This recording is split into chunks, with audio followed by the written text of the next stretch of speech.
ఈ సందర్భంగా సపోర్ట్ చేసినటువంటి వారందరికీ కూడా పేరు పేరున నా హృదయపూర్వక నమస్కారాలు, ధన్యవాదాలు.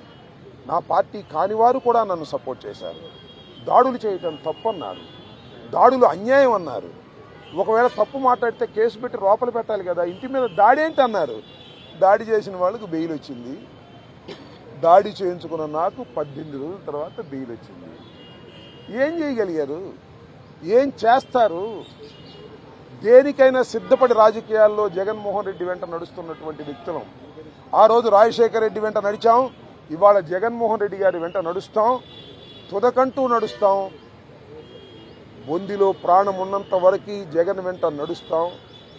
ఏ విషయాన్నైనా, ఎన్ని కుట్రలనైనా, ఎన్ని కుతంత్రాలనైనా ఎదుర్కోవడానికి సిద్ధంగా ఉన్నామని కూడా ఈ సందర్భంగా మనవి చేస్తున్నాను. అందరికీ నా హృదయపూర్వకమైన ధన్యవాదాలు ఈ సందర్భంగా తెలియజేసుకుంటున్నాను.